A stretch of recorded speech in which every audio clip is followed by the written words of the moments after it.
ছিলেন শিক্ষকতা পেশায়, সেখান থেকে ব্যাংক প্রতিষ্ঠা, পরে ওই ব্যাংককে সাথে নিয়ে শান্তিতে নোবেল পুরস্কার অর্জন করেছিলেন অধ্যাপক মোহাম্মদ ইউনূস। সেই থেকে বাংলাদেশ ছাড়িয়ে বিশ্বেও সুনাম কুড়িয়েছেন তিনি। কিন্তু নিজ দেশেই গত ১.৫ দশকেরও বেশি সময় ধরে ছিলেন কোণঠাসা, কর্তৃত্ব হারিয়েছিলেন নিজের প্রতিষ্ঠিত সেই গ্রামীণ ব্যাংকের। কিন্তু ভাগ্য তাকে আজ সরকার প্রধানের জায়গায় বসিয়েছে, নোবেলজয়ী থেকে সরকার প্রধান।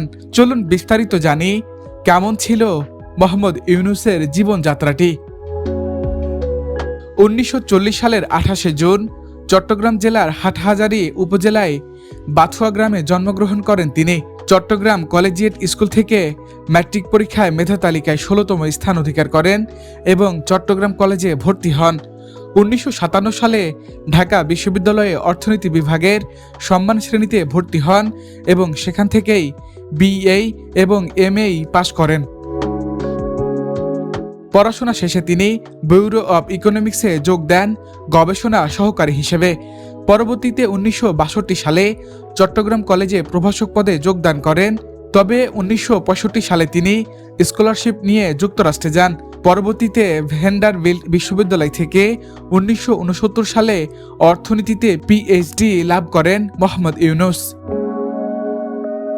১৯৭২ সালে দেশে ফিরে চট্টগ্রাম বিশ্ববিদ্যালয়ে অর্থনীতি বিভাগে সহযোগী অধ্যাপক হিসেবে যোগ দেন এবং বিভাগের প্রধান হিসেবে দায়িত্ব পালন করেন এবং ১৯৭৫ সালে অধ্যাপক পদে উন্নীত হলে এই সময়ের মধ্যেই ১৯৭৬ সালে তিনি গ্রামীণ ব্যাংক প্রতিষ্ঠা করেন। ক্ষুদ্র ঋণের ধারণার মাধ্যমে সারা বিশ্বে প্রথমবার সাড়া ফেলে গ্রামীণ ব্যাংক।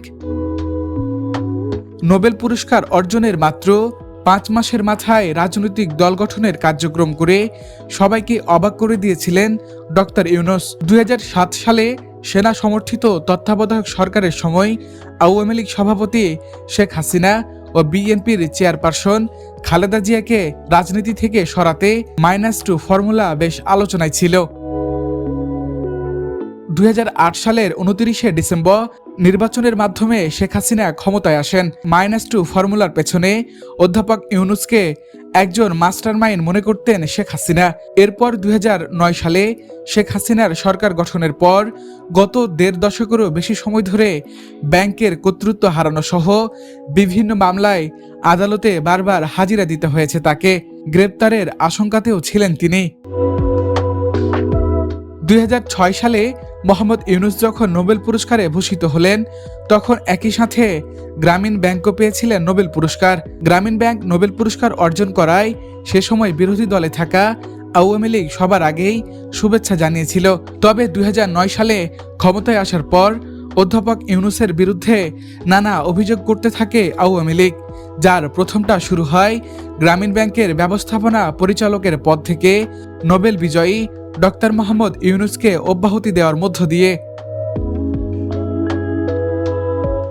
মোহাম্মদ ইউনূস এবং তার প্রতিষ্ঠিত গ্রামীণ ব্যাংক যৌথভাবে ২০০৬ সালে নোবেল শান্তি পুরস্কার লাভ করেন।